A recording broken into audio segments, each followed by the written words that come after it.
Hello, dear viewers of the Fear Files channel. Today I'm going to tell you a story that sounds so absurd and unbelievable that it's hard to believe. But these are real events documented in historical chronicles, medical reports, and city archives. This is the story of how, in the hot summer of 1518 in the city of Strasbourg, hundreds of people began dancing nonstop, day after day, week after week, until many of them dropped dead from exhaustion, heart attacks, and strokes.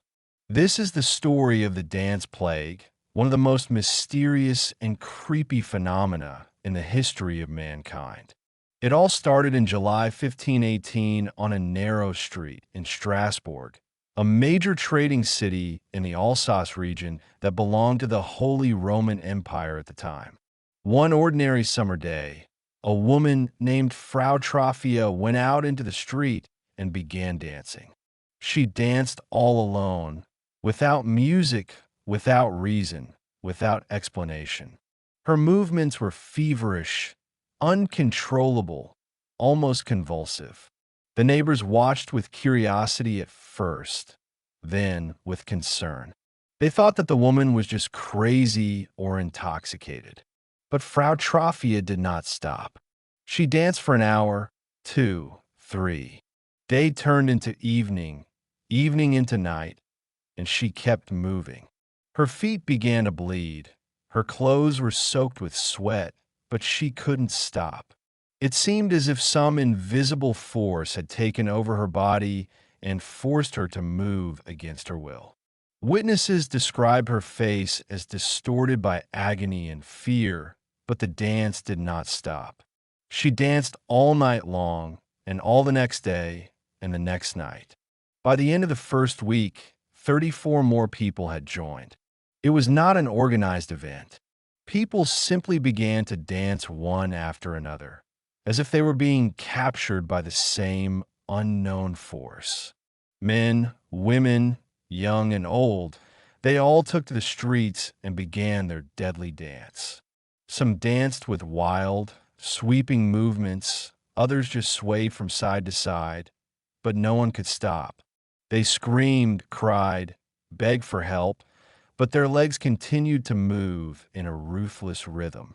By the end of the first month, the number of dancers reached an incredible figure. About 400 people were gripped by this strange ailment. The streets of Strasbourg have turned into a scene from a nightmare. Everywhere one could see emaciated people dancing until they were completely exhausted, falling unconscious, and then regaining consciousness, getting up again, and continuing to dance. The air was filled with the sounds of moans, screams, and the tramp of feet on the cobblestone pavements. The city authorities were at a complete loss. No one has ever seen anything like it. Doctors of that time, who adhered to the theory of the four bodily juices and the influence of celestial bodies on human health, could not explain what was happening. Some speculated that it was the result of hot blood or an imbalance of body fluids. Others blamed the unfavorable position of the stars and planets. Astrologers scoured the heavens for answers, but the heavens were silent. Priests performed prayers and exorcisms, believing that the dancers were possessed by demons or cursed for their sins. They sprinkled the dancers with holy water, read prayers, and performed rites of exorcism, but nothing helped. The dance continued with the same intensity. Moreover, some deeply religious people began to interpret what was happening as divine punishment for the sins of the city, which only increased the atmosphere of fear and panic. The families of the dancers tried to physically restrain their loved ones, tied them up, locked them in their homes, but as soon as they were released, they started dancing again. Some dancers broke doors, broke windows, trying by any means to break out into the street to continue their endless dance. It was like a mass insanity, an epidemic of madness that was taking over more and more people. Decision of the authorities. After weeks of inaction and confusion, the Strasbourg City Council made a decision that today seems absurd and even cruel, but in the context of medical ideas of the time, it had a certain logic. Doctors of the period believed that certain diseases were caused by the accumulation of certain fluids or energies in the body, and that the only way to cure was to allow these substances to come out naturally. In the case of the dance plague, this meant that the dancers had to continue dancing until the hot blood cooled down and left their system. The authorities decided not to hinder the dancers, but on the contrary, to create optimal conditions for them. They hired professional musicians to play for the dancers. Special wooden grounds and dance halls were built. The city allocated resources to organize this crazy enterprise, believing that in this way they could speed up the cure. Musicians played day and night. Drums beat the rhythm. Pipes and violins created a melody, and hundreds of people danced in unison. But the result was catastrophic. Instead of healing, the dancers began to die even faster. Their hearts could not withstand the load. Strokes occurred. People died of exhaustion and dehydration. Some sources claim that at the peak of the epidemic, up to 15 people died a day. The bodies were removed from the streets, but they were replaced by new dancers. The city was plunged into an atmosphere of horror and despair. The people of Strasbourg did not know who would be the next to be overtaken by this mysterious and deadly scourge. The streets were littered with shoes that the dancers lost in their mad dance. Everywhere there were traces of blood from wounded legs. The air was saturated with the smell of sweat, blood, and death. Some eyewitnesses described the scene as a veritable hell on earth, where people were condemned to eternal torture by endless movement. The relatives of the dancers stood nearby and helplessly watched the agony of their loved ones, unable to help in any way. When it became apparent that the music and dance floors were only exacerbating the situation, the authorities changed tactics. The musicians were dismissed, the dance halls were closed. Instead, they turned to religion and mysticism, which in medieval Europe often went hand in hand with medicine. The city authorities organized a pilgrimage to the shrine of Saint Vitus in a small chapel in Saverne, a place near Strasbourg. Saint Vitus, a Christian martyr of the 3rd century, was considered in folk tradition to be the patron saint of dancers and a protector against nervous disorders and involuntary movements. There was even a disease named after him, Sydenham's chorea, also known as Saint Vitus dance, which is characterized by involuntary convulsive movements. Many believe that the saint could both cast a dance curse and remove it. The dancers, many of whom could barely stand on their feet, were literally dragged or carried in carts to the shrine. Some continued to dance even on the way. In the chapel, special masses were performed, prayers were read, dancers venerated holy relics and relics. They were given holy water to drink, wreaths with blessed herbs were put on their heads, and their feet were smeared with special oils consecrated by the church. And, surprisingly, gradually the dance began to subside. Some historians explain this by the power of faith and autosuggestion. The dancers believed that the saint would help them, and their subconscious finally let go of their bodies. Others suggest that by this time the epidemic had simply exhausted itself naturally, as is often the case with mass psychoses. Still others point out that the weakest and most upset have already died, and those who remain have begun to recover on their own. By the end of August, about a month and a half after the outbreak began, the dancing plague began to recede. The number of new cases decreased, and those who were still dancing began to stop gradually. By September 1518, The nightmare was over. Strasbourg was slowly returning to normalcy, but the city was traumatized and changed forever. The exact number of dead is unknown, but historians estimate it at several dozen people, although some sources name much higher figures. To understand why the dancing plague of 1518 occurred, it is necessary to immerse oneself in the historical context of the time. The beginning of the 16th century was an extremely difficult period for the inhabitants of Alsace and all of Europe. The region experienced a series of catastrophic crop failures. Unusually cold winters were replaced by dry summers. Crops died, cattle died from diseases and lack of fodder. Hunger has become a constant companion in the lives of ordinary people.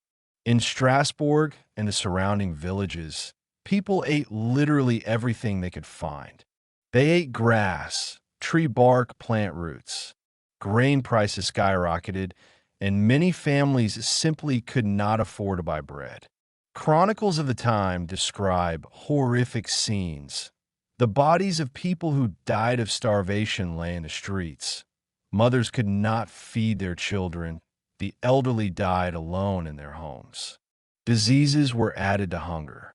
Unsanitary conditions, weakened immunity, and overcrowding in cities created ideal conditions for epidemics. Syphilis, which appeared in Europe at the end of the 15th century, spread at an alarming rate. Smallpox, plague, leprosy, and other diseases regularly broke out in various regions. Medicine at that time was powerless against most diseases, and people died in large numbers. The psychological state of the population was at the limit. The constant fear of death from hunger or disease, the lack of hope for a better life, religious prejudices and superstitions created an atmosphere of general anxiety and despair. The church taught that all misfortune was a punishment for sins, which only increased the feeling of guilt and hopelessness. People lived in constant anticipation of the apocalypse, the end of the world, and divine wrath. In such an atmosphere, collective psychoses and mass hysteria were not uncommon. History knows many examples of strange behavior of large groups of people under extreme stress. The dancing plague of 1518 was not the first and not the last case of such a phenomenon. However, the Strasbourg case was one of the largest and most well-documented. Previous cases of dance epidemics. The Strasbourg dancing plague of 1518 was not a unique phenomenon. Throughout the Middle Ages and the early modern period, there were periodic outbreaks of strange dance madness in various regions of Europe. The first mention of such cases dates back to the 7th century, but these epidemics became most common in the 14th and 15th centuries. In 1374, a massive dance epidemic swept the region along the Rhine River, affecting cities in what is now Germany, Belgium, the Netherlands, and Luxembourg. Thousands of people danced in the streets, forming processions that moved from city to city. Some eyewitnesses described dancers forming circles while holding hands and moving in wild ecstasy, shouting the names of demons and saints. This epidemic lasted for several months and claimed many lives. In the city of Erfurt in 1247, about 200 children began to dance and could not stop dancing across the city and beyond. Many of them died of exhaustion.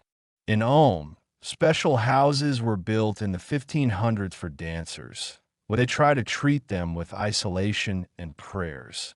In Italy, especially in the Puglia region, there was a phenomenon known as tarantism, where people believed to have been bitten by a poisonous tarantula spider would fall into an uncontrollable dance trance.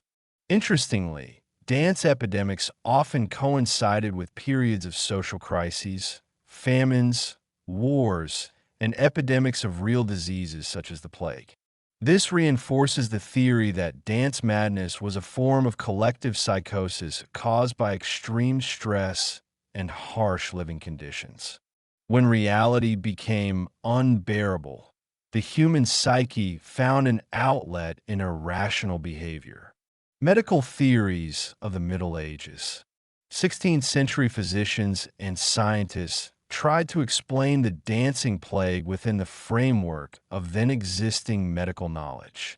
The dominant theory was humoral medicine, based on the teachings of the ancient Greek physicians Hippocrates and Galen. According to this theory, the human body contains four basic fluids or juices: blood, phlegm, yellow bile, and black bile. Health depended on the correct balance of these fluids, and disease arose when they were out of balance. Doctors of the time believed that the dancing plague was caused by overheating of the blood or an excess of yellow bile, which led to insanity and uncontrollable movements.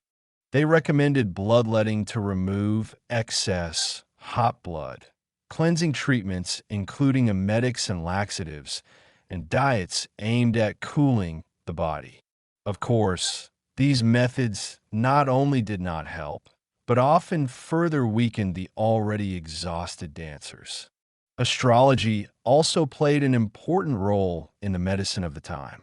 Astrologers studied the position of the planets and stars, trying to find astronomical causes of the epidemic.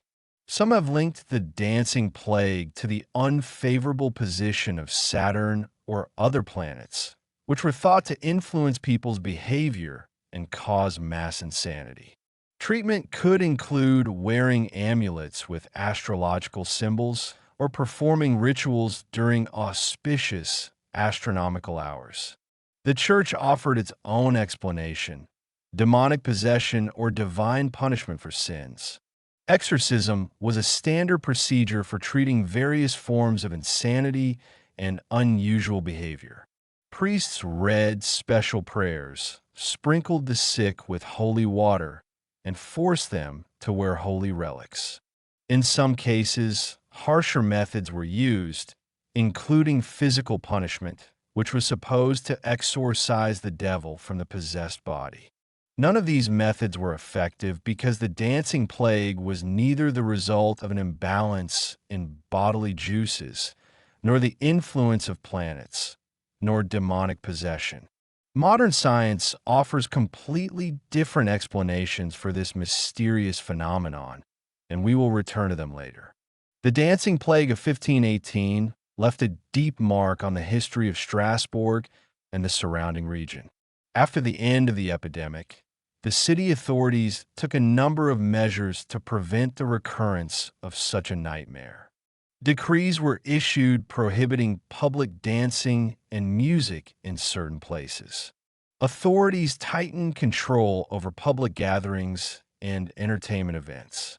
The church used the incident as an excuse to increase its influence. Priests preached about the need for repentance, prayer, and stricter observance of religious norms. Mass prayers and processions were organized to propitiate God and prevent future punishments.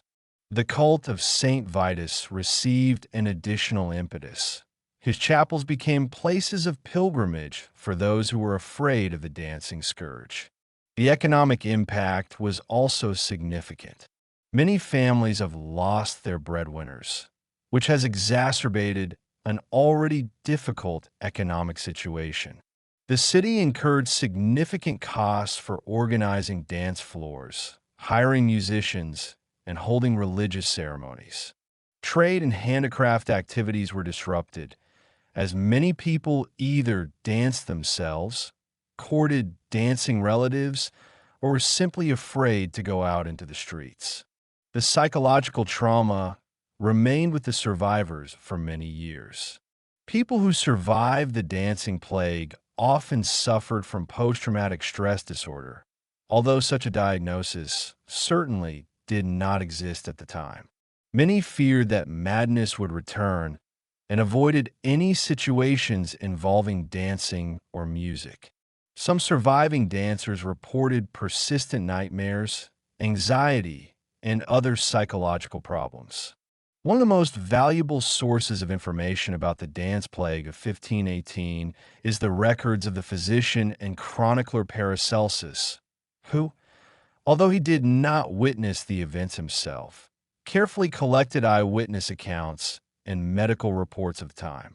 He described dancers as people caught up in an uncontrollable force that forced them to move against their will, causing themselves suffering and pain.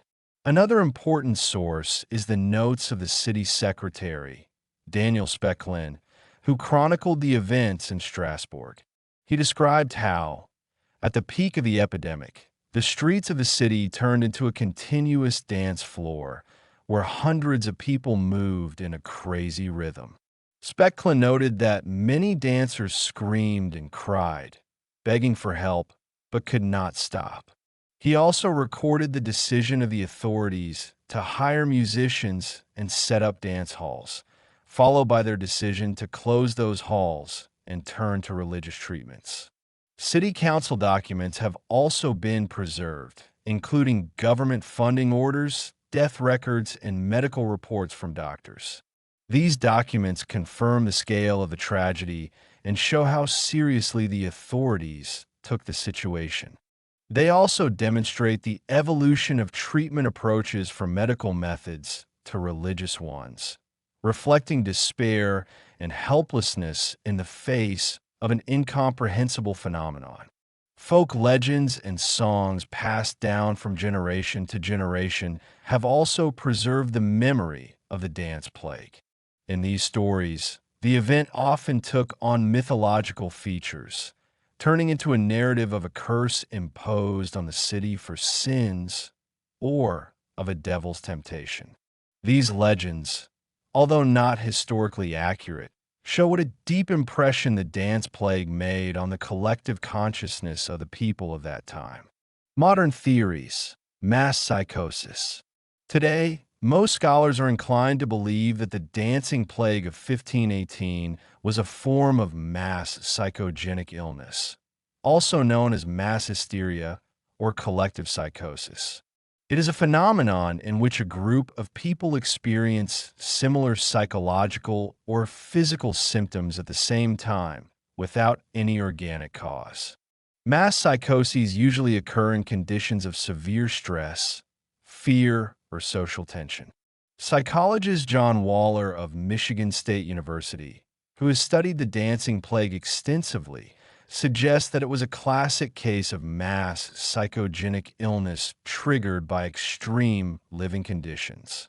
At the beginning of the 16th century, the population of Strasbourg was under extreme stress due to hunger, disease, and social instability. Under such conditions, the human psyche becomes extremely vulnerable to suggestion and collective forms of behavior. The cultural environment of that time also played an important role. In the popular culture of the region, there was a strong belief in the dance of Saint Vitus, a curse that the saint could impose on sinners, forcing them to dance to death. This belief was widespread and deeply rooted in the minds of people. When Frau Trophia started dancing, others could interpret her behavior through the lens of this cultural narrative. Those who were particularly susceptible to stress and suggestion may have unconsciously become infected by these behaviors. Modern psychology knows many examples of such phenomena. In the 20th century, there were cases of mass hysteria in schools, factories, and other closed communities. People began to experience the same symptoms, from fainting to involuntary movements, without any organic cause. The trigger could be anything: a strange smell, a rumor of possible danger, or the behavior of one person that others began to unconsciously copy. In the case of the dancing plague, Frau Trophia acted as such a trigger. Her incessant dance was so unusual and frightening that it attracted the attention of the whole city. People under extreme stress and susceptible to suggestion could start dancing on their own, following an unconscious impulse. The authorities' decision to hire musicians only made matters worse, creating an even more powerful incentive for dancing and legitimizing the behavior. There is an alternative theory that explains the dance plague not by psychological, but by physiological causes. Some researchers suggest that the dancers may have been poisoned by ergot alkaloids, a fungus that infects crops, especially rye, in cold and humid weather. Ergot poisoning, also known as ergotism or Anton's fire, was quite common in medieval Europe. Ergotism can manifest itself in two forms: gangrenous and convulsive. The convulsive form is characterized by convulsions, muscle spasms, paralysis, psychotic episodes, and hallucinations. Some ergot alkaloids are chemically related to LSD, a powerful psychedelic substance, which explains the mental symptoms of poisoning. Theoretically, mass poisoning with bread made from contaminated rye could cause mass convulsions and uncontrolled movements. However, this theory has serious flaws. First, the convulsive form of ergotism usually causes painful cramps and muscle spasms rather than rhythmic dance movements. Secondly, the symptoms of ergotism develop quite quickly after consuming contaminated grains and usually disappear within a few days of stopping their consumption. The dancing plague lasted for weeks and even months, which does not agree with the clinical picture of ergotism. Third, ergotism usually affects entire communities that are fed from a single grain source. But in Strasbourg, the dancers belong to different social classes and areas of the city, eating from different sources, which makes mass poisoning unlikely. Finally, historical descriptions of the dance plague do not mention other characteristic symptoms of ergotism, such as gangrene of the limbs, severe pain, or blackening of the skin. For these reasons, most modern researchers reject the ergot poisoning theory as the main explanation for the dancing plague of 1518, although they do not rule out that individual cases of ergotism may have occurred and exacerbated the overall situation. The psychogenic theory remains the most convincing and explains both the scale and nature of the epidemic well. Religious beliefs and superstitions played a huge role in the development and interpretation of the dancing plague. The medieval worldview was thoroughly saturated with religiosity. People explained all the events of their lives, from harvest to diseases, in terms of divine providence, sin, and punishment. Any unusual phenomenon immediately received a religious interpretation. The cult of Saint Vitus was especially strong in the Alsace region. Saint Vitus was revered as a healer of various ailments, especially those related to involuntary movements. There was a deep-seated belief that the saint could both cast the curse of dancing on sinners and deliver the righteous from it. This belief created a kind of cultural scenario for the dancing plague.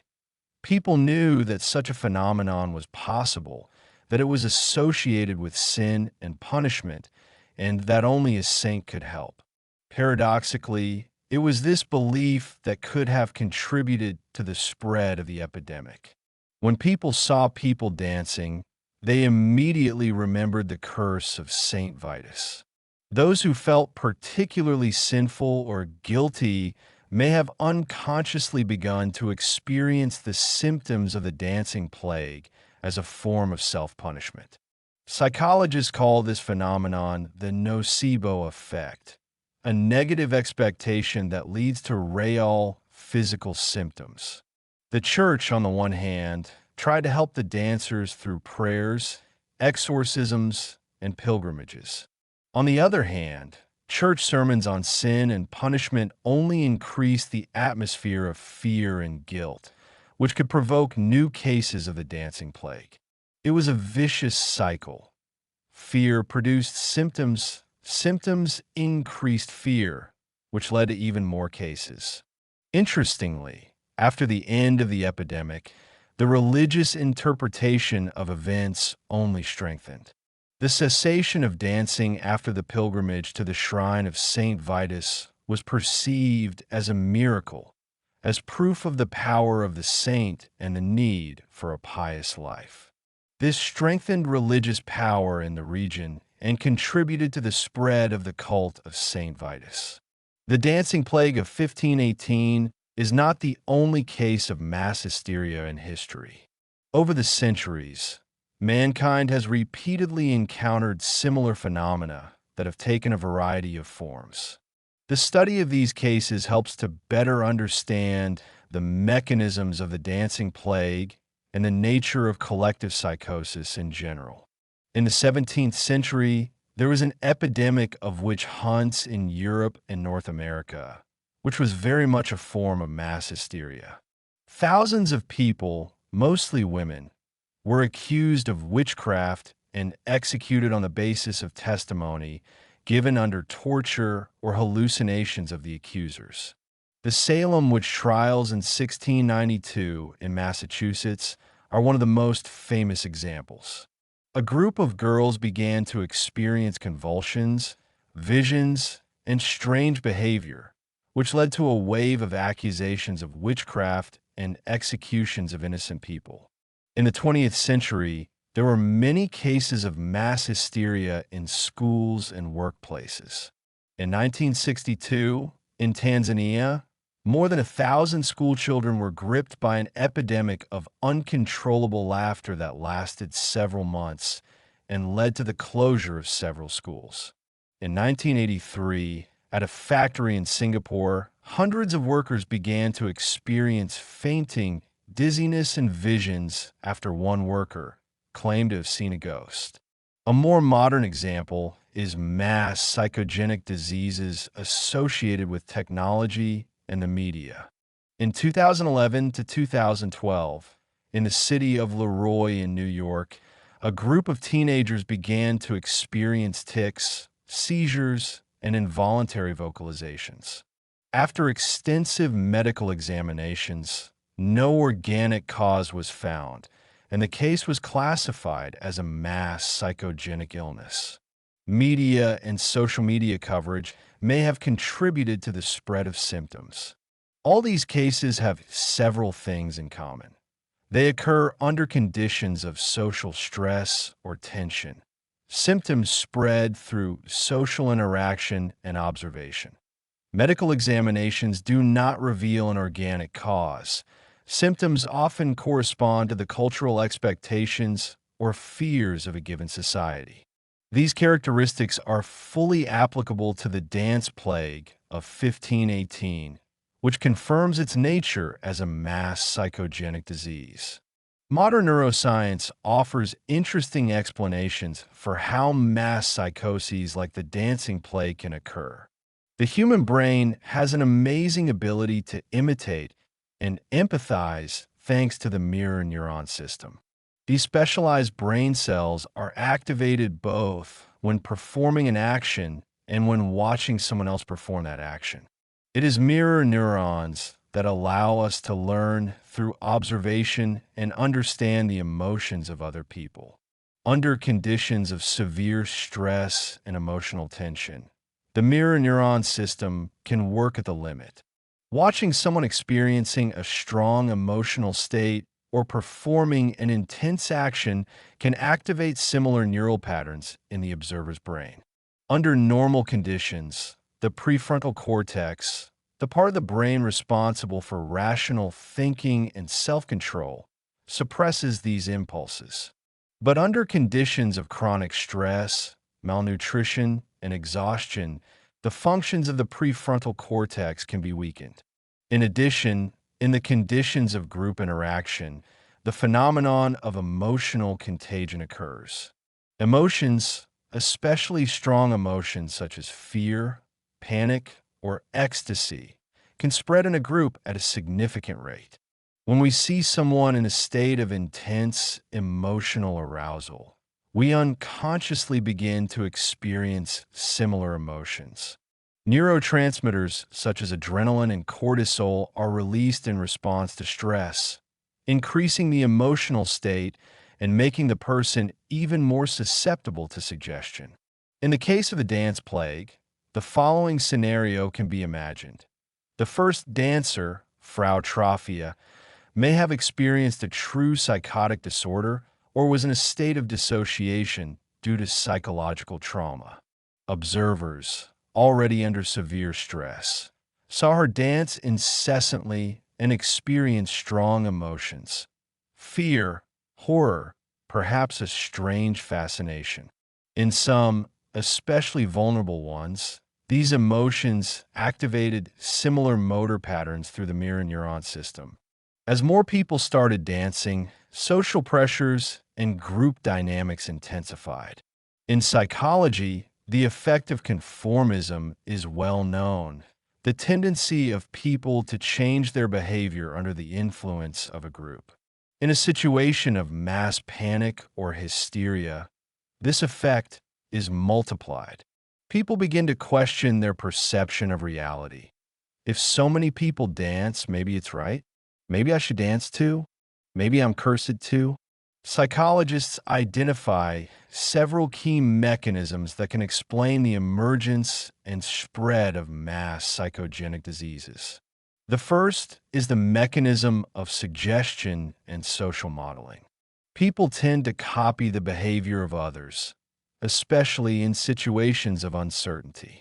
When we don't know how to behave, we look at others and follow their example.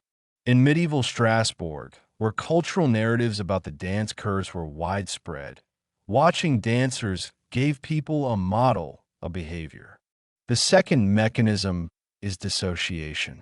Dissociation is a psychological process in which a person disconnects from their thoughts, feelings, memories, or sense of identity.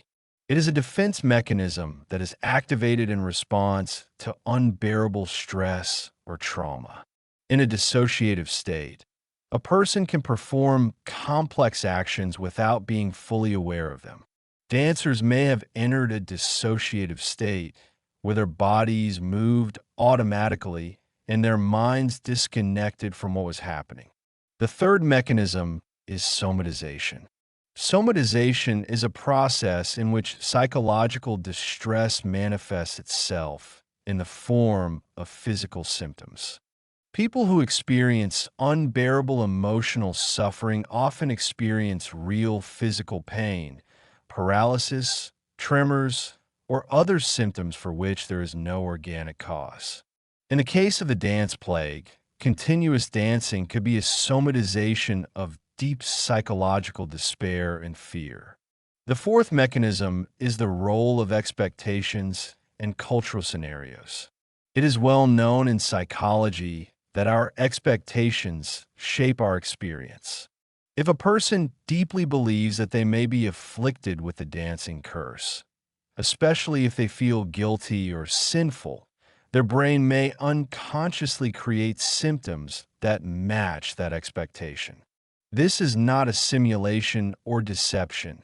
These are real physical manifestations generated by beliefs. The events of 1518 left an indelible mark on European culture. The dance plague has inspired many works of art, literature, and music. Medieval artists created paintings and engravings depicting dancing people in various stages of ecstasy and agony. These images often contain moralizing messages about the sinfulness of dancing and entertainment, about the vanity of worldly pleasures. In literature, the theme of the dancing plague has appeared regularly for centuries. Writers used it as a metaphor for mass madness, social epidemic, uncontrollable desire. In novels and poems, dance became a symbol of obsession, loss of control, submission to irrational forces. In the 19th century, the German poet Heine wrote about dance epidemics as a manifestation of the dark side of human nature. In the 20th and 21st centuries, the dance plague has attracted the attention of filmmakers, theater directors, and contemporary artists. Documentaries, plays, and installations dedicated to this phenomenon were created. The dancing plague has become a popular topic in the context of discussions about mass psychology, social epidemics, and the nature of collective madness. Interestingly, there are many parallels to the dancing plague in modern culture, albeit in a much less lethal form.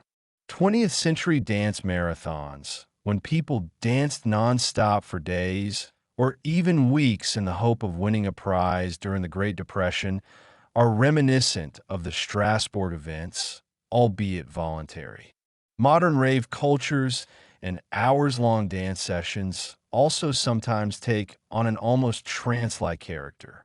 Some researchers see analogies between the dancing plague and modern social phenomena, such as viral challenges on the internet, where millions of people repeat the same actions, often risky or meaningless.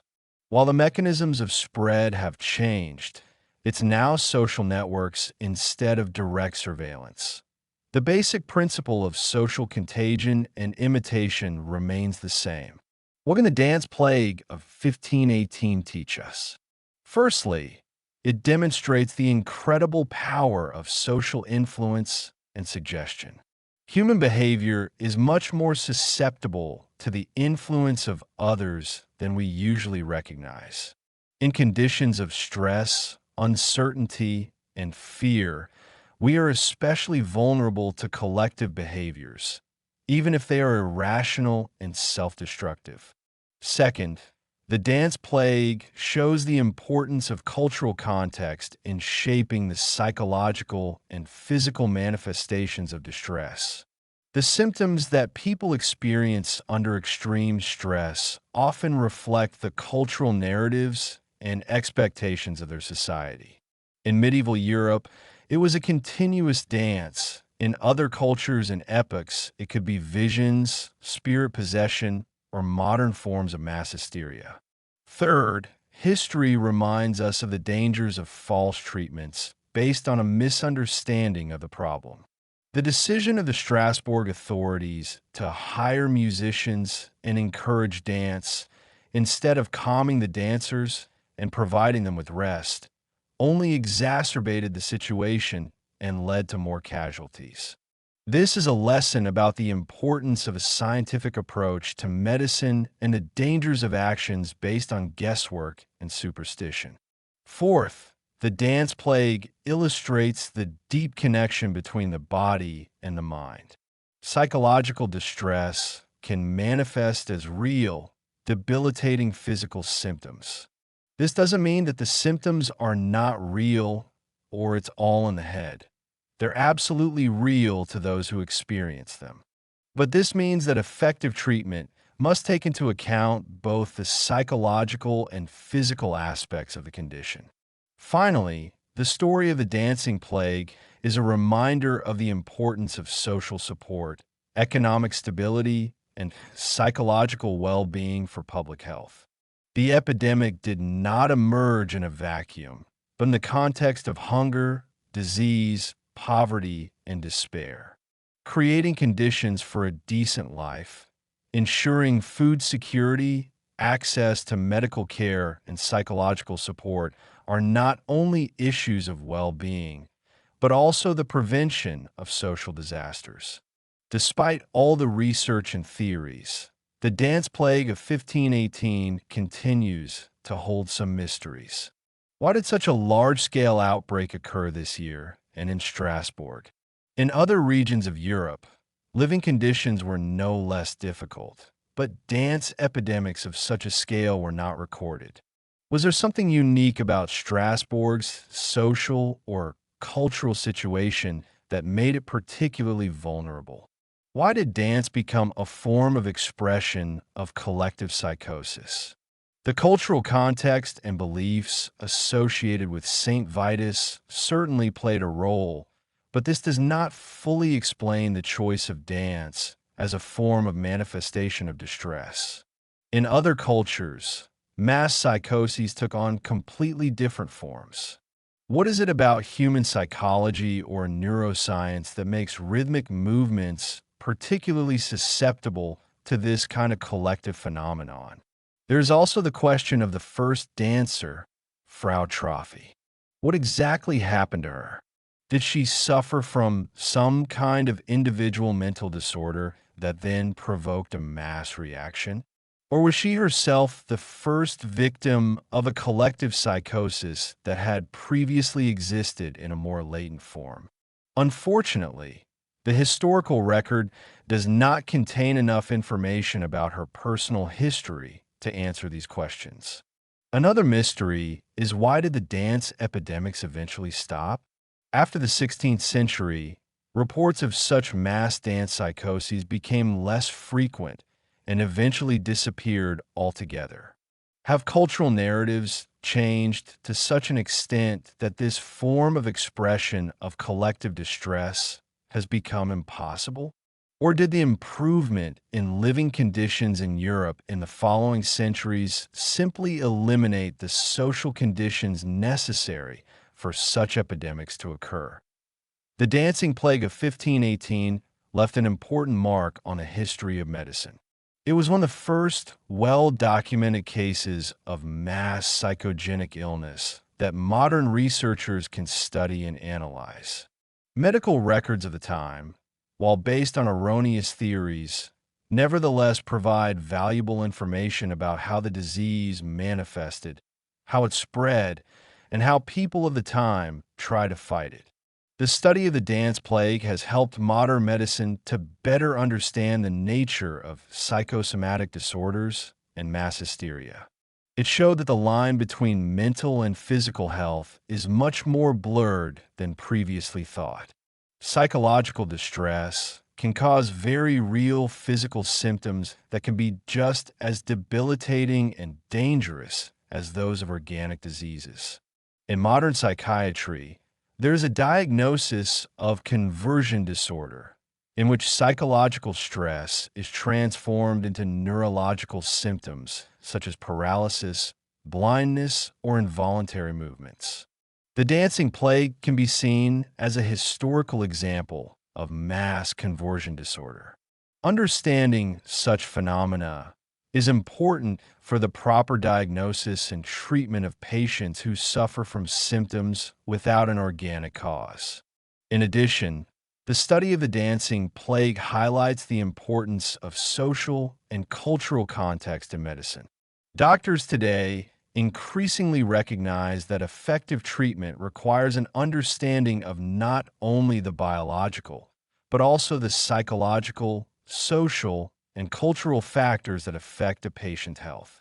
Disease is not just a malfunction in the biological mechanism. It is an experience that is formed by many factors. Although mass dance epidemics are a thing of the past, the modern world is not free of mass psychogenic diseases. They simply take on other forms that are appropriate to our time and culture.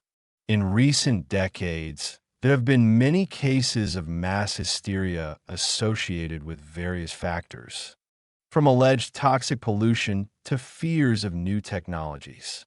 One of the most famous modern examples is the resignation syndrome in Sweden, when hundreds of children from refugee families fell into a comatose state from which they could not get out for months or even years. Medical examinations did not reveal organic causes, and many researchers concluded that it was a mass psychogenic illness caused by extreme psychological stress associated with the trauma of migration and the threat of deportation. Social networks have created new opportunities for the spread of mass psychogenic phenomena. Information, including information about symptoms and illnesses, is spreading at an incredible rate. Young people watching videos of people with tics or other symptoms may unknowingly start showing similar symptoms. Some psychologists have seen an increase in cases of mass psychogenic illness spreading through social media. The COVID-19 pandemic has also revealed some patterns of mass psychological behavior. Buying panic, the spread of conspiracy theories, and mass anxiety disorders are all examples of how collective stress can affect the behavior of large groups of people. Although these phenomena are different from the dance plague, they are based on similar psychological mechanisms. Fear, uncertainty, social contagion, and cultural narratives. The dancing plague of 1518 is not just a strange historical episode. It is a window into the depths of human psychology and social behavior. It shows how closely we are connected to each other, how our emotions and behaviors can spread through social networks. Not the digital networks of our time, but living networks of human interaction. History teaches us humility. We like to think of ourselves as rational beings in complete control of our actions and decisions. But the dance plague reminds us that under certain conditions, extreme stress, fear, uncertainty, we can lose that control. Our behavior can be hijacked by forces that we don't understand and can't stop. And this can happen not to individuals, but to entire communities. At the same time, history demonstrates the amazing resilience of the human spirit. The people of Strasbourg survived this nightmare. The city recovered. Life went on. People have learned to live with the memory of trauma, processed it through religious rituals and cultural practices. It is a reminder that even after the darkest periods, healing and rebirth are possible. The dance plague also highlights the importance of empathy and compassion. It would be easy to condemn the dancers as madmen or sinners, as many contemporaries did. But a deeper understanding reveals that they were victims of circumstances, a combination of intolerable social conditions, cultural beliefs, and psychological mechanisms that no one understood at the time. They deserve not condemnation, but sympathy. Standing today in Strasbourg on the very streets where this tragedy unfolded 500 years ago, it is difficult to imagine the horror that gripped the city in the summer of 1518. Modern Strasbourg is a thriving European city with beautiful architecture, a lively cultural life, and prosperous residents. But the memory of the dance plague has been preserved in historical chronicles, in scientific research, in cultural works. This story is a reminder of the fragility of the human psyche and the power of social influence. It shows how thin the line between normalcy and insanity is, especially when society is under pressure from extreme circumstances. It teaches us the importance of creating an environment in which people can live in dignity, free from the constant fear of hunger, disease, and death. The dance plague of 1518 remains one of the most mysterious and creepy chapters in human history.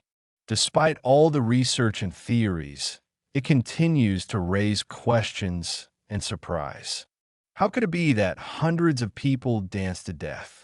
What was going on in their minds? What made them keep going, even when the body refused to obey? We may never get complete answers to these questions.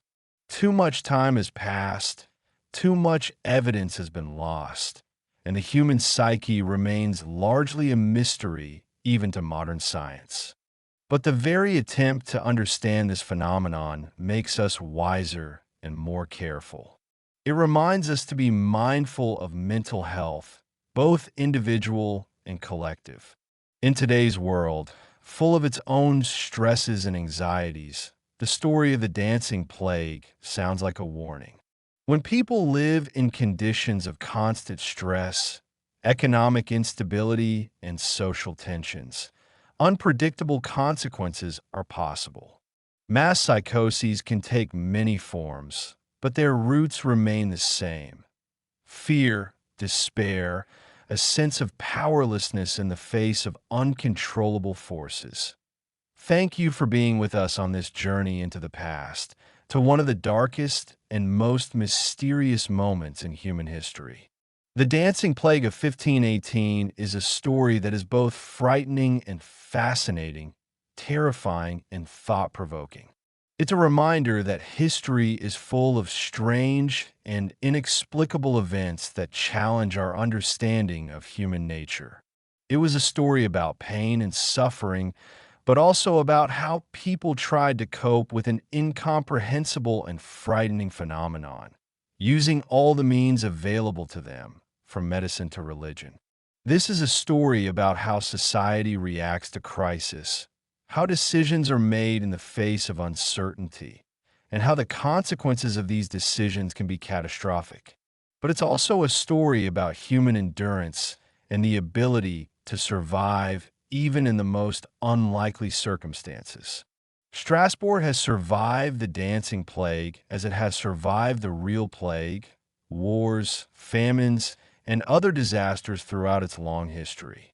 Life went on, people learned from their mistakes, and over time, living conditions improved.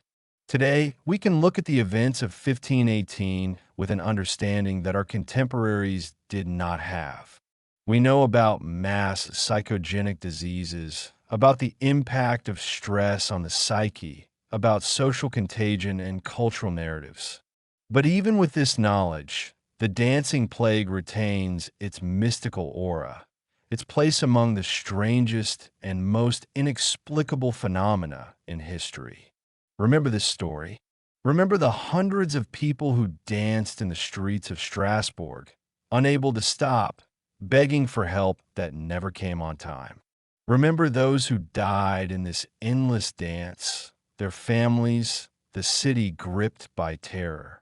But remember also the survivors, those who were able to stop, who found healing in the shrine of Saint Vitus or simply in the end of the nightmare. And think about what lessons this story teaches us today. In a world where stress and anxiety are becoming more prevalent, where social media is creating new opportunities for both information and panic, and where economic instability and social inequality continue to grow, what new forms can the old phenomena take? And are we, with our modern knowledge and technology, ready to deal with them better than the people of Strasbourg did in 1518? These were the pages of history that make us look into the mirror of human nature and see not only rationality and dignity, but also vulnerability, strangeness, and a capacity for irrational behavior. And this, perhaps, is the main value of studying phenomena such as the dancing plague. Thank you for being with us on the Fear Files channel. See you in the next issues, where we will continue to explore the most mysterious, frightening, and amazing stories from the past and present of mankind. Take care of yourself and your loved ones. And remember, sometimes the scariest stories are the ones that actually happen.